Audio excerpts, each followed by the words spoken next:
अस्सलामुअलैकुम दोस्तों क्या आपको पता है कि ताइवान चाइना से 200 गुना छोटा है, लेकिन फिर भी चाइना ताइवान से क्यों डरता है? ताइवान के पास ऐसी कौन सी पावर है कि वो दुनिया की सबसे बड़ी सुपर पावर चाइना को आंखें दिखाता है, लेकिन फिर भी चाइना आज तक ताइवान का क्यों कुछ नहीं बिगाड़ सका? अगर ताइवान वाकई चाइना का हिस्सा नहीं है तो फिर भी वो खुद को रिपब्लिक ऑफ चाइना क्यों कहता है? कैसे पूरी दुनिया के फोन्स पर ताइवान का कंट्रोल है और अगर वो चाहे तो वो एक साथ सारे के सारे फोन्स को बंद कर सकता है? ताइवान और चाइना दोनों के बीच असल कहानी क्या है और कब शुरू हुई? क्या दोनों के बीच इसी महीने एक जंग होने जा रही है? और अगर ये जंग होती है तो इसका पूरी दुनिया पर क्या असर पड़ेगा? तो आज की इस वीडियो में हम ये सब और ऐसे बहुत से हकाइक जानेंगे। तो आपसे रिक्वेस्ट है कि वीडियो को आखिर तक जरूर देखें और अपने फ्रेंड्स के साथ भी जरूर शेयर करें। ताइवान एशिया के मगरबी पैसिफिक ओशन में मौजूद एक छोटा सा जजीरा है जो कि चाइना से तकरीबन 160 किलोमीटर दूर है। इसके चारों तरफ समुंदर है और इसका बॉर्डर किसी भी जमीन के साथ नहीं लगता। इसका एरिया तकरीबन 36,000 स्क्वायर किलोमीटर है और इस छोटे से एरिया में तकरीबन 23.4 मिलियन यानी तकरीबन 2 करोड़ 34 लाख लोग रहते हैं। और यही वजह है कि इसे दुनिया के सबसे ज्यादा गुंजान आबाद इलाकों में शुमार किया जाता है। ताइवान का कैपिटल ताइपी है जो कि तकरीबन 40 लाख से ज्यादा लोगों के साथ इसका सबसे बड़ा शहर है।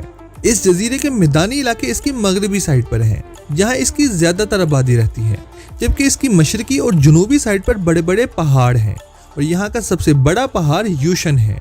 ताइवान अर्थक्वेक जोन में आता है और यही वजह है कि यहाँ पर जलजिले बहुत ज्यादा आते हैं। यहाँ की सरकारी जुबान मैंडेरियन चाइनीज है, लेकिन यहाँ के ज्यादातर लोग ताइवानीज होलो, हक्का और कुछ ऑस्ट्रोनेशियन जुबानें बोलते हैं। यहाँ की सरकारी करेंसी का नाम ताइवान डॉलर है। ताइवान का लिटरेसी रेट बहुत ज्यादा है जो कि तकरीबन 98.5% है।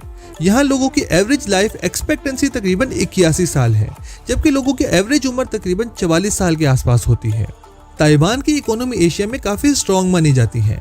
ये एशिया की 7वीं सबसे बड़ी इकोनॉमी है और इसे दुनिया का टेक्नोलॉजी पावर हाउस भी माना जाता है, खास तौर पर सेमीकंडक्टर चिप्स बनाने में।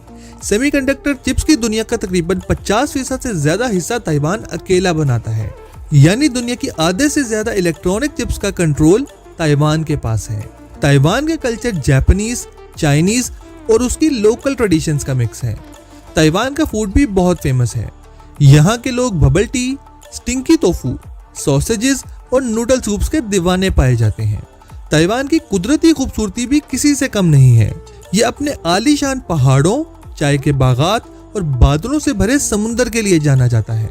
ताइवान का तारोको जॉर्ज एक मार्बल कैनियन है जो कि अपने नज़ारों के लिए पूरी दुनिया में फेमस है।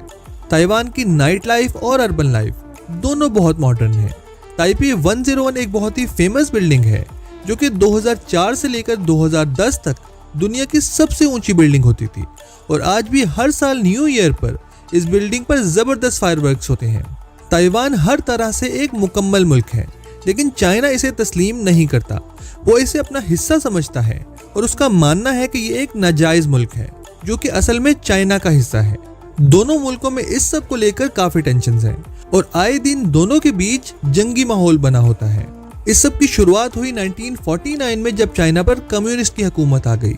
अब क्योंकि चाइना और ताइवान के बीच कोई जमीनी रास्ता नहीं है और दोनों तकरीबन 160 किलोमीटर दूर हैं, इसीलिए ताइवान का कंट्रोल कम्युनिस्ट पार्टी के हाथ नहीं लग सका और वहां पर नेशनलिस्ट पार्टी ने कंट्रोल कर लिया। चाइना दुनिया की सबसे पुरानी सिविलाइजेशंस में से एक है। हजारों साल पहले वहां अलग अलग किंगडम्स और डायनेस्टीज हुआ करती थी। 1912 में एक रेवोल्यूशन हुआ जिसमें मोनार्ची खत्म कर दी गई और चाइना को रिपब्लिक ऑफ चाइना में तब्दील कर दिया गया। इस नए सिस्टम में बादशाहत को खत्म करके एक मॉडर्न हुकूमत बनाई गई। 1912 में चाइना के अलग अलग एरियाज में अलग अलग ग्रुप्स ने पावर की बेस पर कंट्रोल करना शुरू कर दिया। अब एक तरफ नेशनलिस्ट पार्टी जिसका नाम कुमिंगटन था ज्यादा पावरफुल हो रही थी, जबकि दूसरी तरफ कम्युनिस्ट पार्टी थी जो कि 1920 के बाद ज्यादा मजबूत होने लगी। लेकिन 1937 से लेकर 1945 तक दूसरी जंगी अजीम के दौरान जापान के खिलाफ दोनों ने मिलकर लड़ाई की, क्योंकि तब जापान ने चाइना पर हमला कर दिया था। दूसरी जंग अजीम के खत्म होने के बाद 1945 में जापान चाइना से निकल गया। उसके बाद फिर से चाइना के अंदर नेशनलिस्ट पार्टी और कम्युनिस्ट पार्टी दोनों के बीच सिविल वॉर शुरू हो गई। ये सिविल वॉर 1945 से लेकर 1949 तक चली और इस वॉर में कम्युनिस्ट पार्टी ज्यादा पावरफुल होती गई, ज्यादा एरियाज कैप्चर करती गई और ज्यादा आर्मी बनाती गई। 1949 में कम्युनिस्ट पार्टी पूरा मेनलैंड चाइना जीत चुकी थी। इसके बाद कम्युनिस्ट पार्टी ने चाइना में अपनी हुकूमत कायम की, जिसका नाम रखा गया पीपल्स रिपब्लिक ऑफ चाइना। जब कम्युनिस्ट पार्टी जीत गई तो नेशनलिस्ट पार्टी के जो लीडर्स, आर्मी और उनका बचा कुचा सिस्टम था वो चाइना से भागकर ताइवान चला गया। ताइवान एक जजीरा है जो कि चाइना से तकरीबन 160 किलोमीटर दूर है, लेकिन दोनों के बीच कोई जमीनी रास्ता नहीं लगता और दोनों के बीच एक समुद्री रास्ता है जो कि तकरीबन 160 किलोमीटर दूर है और इस समुद्री रास्ते को ताइवान ट्रेड कहा जाता है। अब टेक्निकली देखा जाए तो उस वक्त ताइवान भी चाइना का हिस्सा था, लेकिन मसला ये था कि कम्युनिस्ट आर्मी चाइना में थी और चाइना और ताइवान के बीच कोई जमीनी रास्ता तो था नहीं और कम्युनिस्ट आर्मी उस वक्त इतनी पावरफुल नहीं थी कि वो ताइवान पर समुद्री रास्ते से कंट्रोल कर सकती। इसीलिए चाइना पर तो कम्युनिस्ट पार्टी का कब्जा हो गया, लेकिन ताइवान पर नेशनलिस्ट पार्टी ने कंट्रोल कर लिया और वहां पर उसने अपनी पहले वाली हुकूमत रिपब्लिक ऑफ चाइना फिर से शुरू की। तब से लेकर आज तक चाइना ताइवान को अपना एक अटूट अंग मानता है और क्लेम करता है कि ताइवान चाइना का हिस्सा है, लेकिन प्रैक्टिकली ताइवान बिल्कुल अलग है।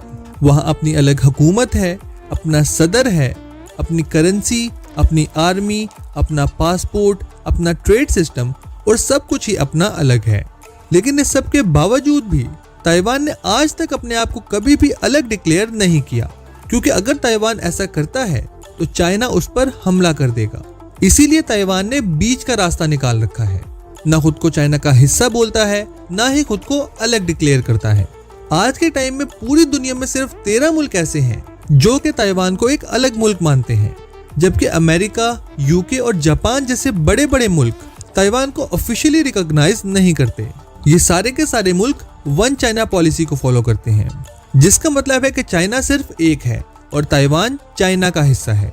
इसी मसले को लेकर ताइवान और चाइना के बीच आज तक बहुत बार हालात खराब हो चुके हैं। 2022 में जब अमेरिका की हाउस स्पीकर नैन्सी पेलोसी ने ताइवान विजिट किया तो चाइना को इस पर बहुत गुस्सा आया, क्योंकि चाइना बोलता है कि कोई भी फॉरेन लीडर ताइवान को ऑफिशियली विजिट नहीं कर सकता। इसके फौरन बाद चाइना ने ताइवान पर हमला कर दिया। इसके बाद 2023 में जब अमेरिका ने ताइवान को नए हथियार देने की बात की, तब भी चाइना ने ताइवान पर हमले की धमकी दी। इसके बाद से लेकर आज 2025 तक दोनों के बीच छोटी मोटी कई टेंशन्स हो चुकी हैं। लेकिन हालिया दिनों में यह मामला उस वक्त उभरा जब जुलाई 2025 में चाइना ने अपनी नेवी की बोट्स को पानी में उतारा और ऐसा दिखाया गया कि वो ताइवान पर कभी भी अटैक करने के लिए बिल्कुल तैयार है।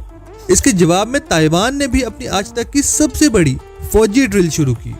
अब दोनों तरफ की बात की जाए तो दोनों तरफ जंगी तैयारियां उरूज पर हैं, लेकिन अभी तक ऑफिशियली वॉर स्टार्ट नहीं हुई। अब आने वाले दिनों में क्या होगा और दोनों के बीच ये लड़ाई कब और कैसे खत्म होगी, ये तो वक्त ही बताएगा। कमेंट में जरूर बताइएगा कि आपको क्या लगता है, क्या चाइना ताइवान पर कब्जा कर लेगा या ताइवान हमेशा अलग ही रहेगा। तो जल्द ही मिलते हैं एक नए मुल्क और एक नई कहानी के साथ। तब तक के लिए फी अमान अल्लाह।